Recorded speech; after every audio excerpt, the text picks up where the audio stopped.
my homie found out his younger brother was cracking his fiance. I watched that two-part story, so you don't have to. That's Maha, and he's letting us know that his friend found out that his own little brother was sleeping with his fiance. Let's call the little brother Sam, and let's call the big brother Jonathan. Jonathan reaches out to Maha, and he lets him know, like, hey, I'm thinking about proposing to my girlfriend of 3 years. Maha's like, okay, that makes sense. You guys have been locked in for a while. And Jonathan proceeds to say, but I want to do a loyalty test on her first. I haven't really seen her hang out with anybody but you. I want her to hang out with all my boys while I'm not there, and I want to see how she behaves. Maha's thinking, like, you've been with her for 3 years. Why do you need to test her? But okay. Jonathan comes up with this plan where he's going to tell his girlfriend that he has to work late and do a late night call, and then he's going to meet them at the party later on. And so he asked Maha to pick up his girlfriend. Maha also picked up three other friends, and they're all in the back seat. Jonathan calls Maha and he's like, hey, can you also pick up my little brother? Little brother just got out of jail. He's 6'1", but he's like 215. He's pretty stocky. So Maha's telling him, like, bro, I don't got no space. He's gonna have to sit in the trunk. Jonathan's like, it's cool. So he picks the little brother up. They go to the party. Now, Maha's not really trying to chaperone the girlfriend. He's like tapping in once in a while, but for the most part, he's having his own fun. He looks over and he notices that Sam is buying the girlfriend a drink. He's like, okay, cool.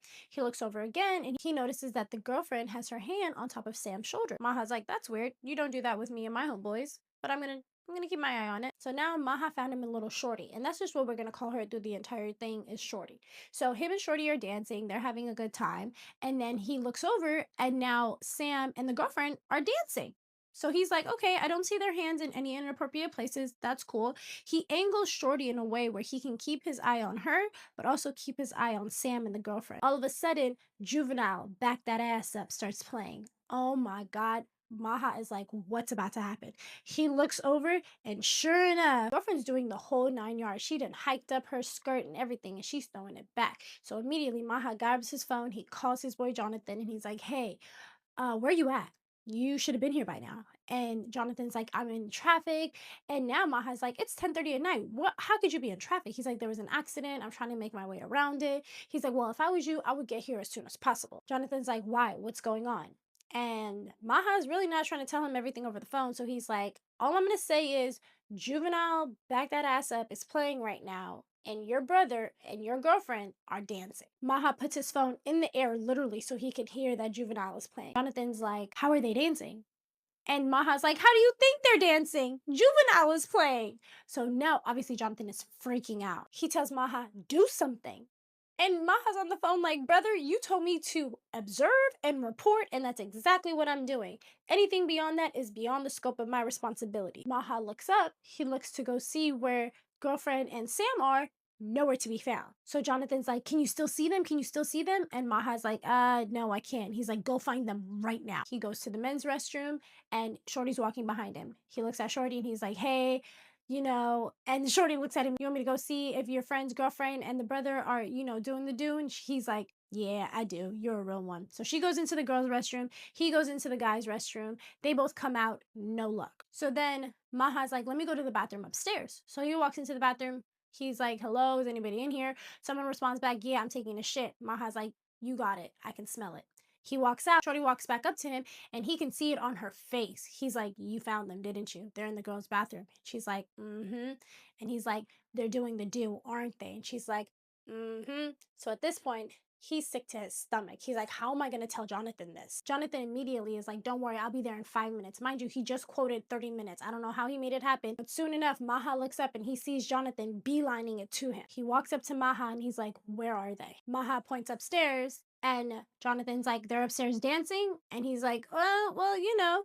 And so Jonathan starts making his way upstairs. Mind you, Jonathan's like 6 foot, 175 pounds. Like I said, his brother is about 6'1", 215 pounds.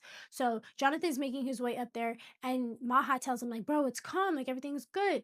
Jonathan turns around, he looks at Maha, and he says, don't say shit else to me. Jonathan's like, you got it, brother. I'm not the one sleeping with your girlfriend. So Jonathan makes his way upstairs, and just as they're entering into the bathroom, girlfriend and Sam are walking out of the bathroom stall. Maha said he saw two things he's never seen before: someone get caught red-handed, and another person go into complete demon time and throw their emotions out the window. Jonathan looked at Maha, he looked at the girlfriend, then he looked at his brother, then he looked back at Maha. And before Maha can say anything, The girlfriend all of a sudden is going to say, "Oh my God, baby, no, it's not what you think it is." Jonathan looks at his friend like, so confused.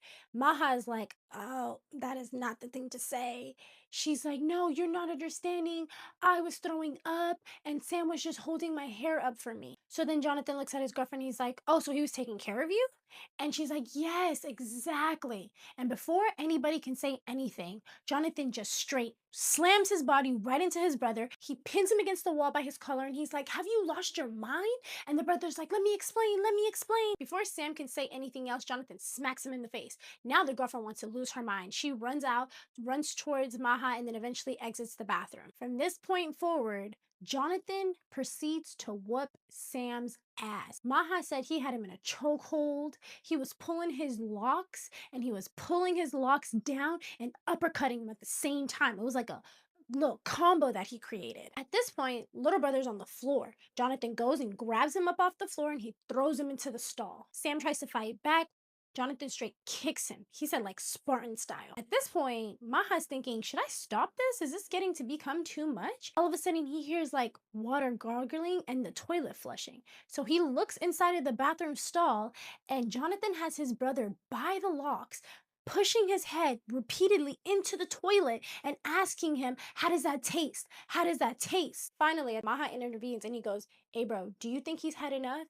And Jonathan's like, "Yeah, I think that's good." So as they're getting up to leave, all of a sudden, Sam gets up and he hits Jonathan in the back of the head. Jonathan stumbled forward. He caught himself on the sink. He got up. He rubbed the back of his head and he looked at Maha with the look of like, "I'm about to finish this man."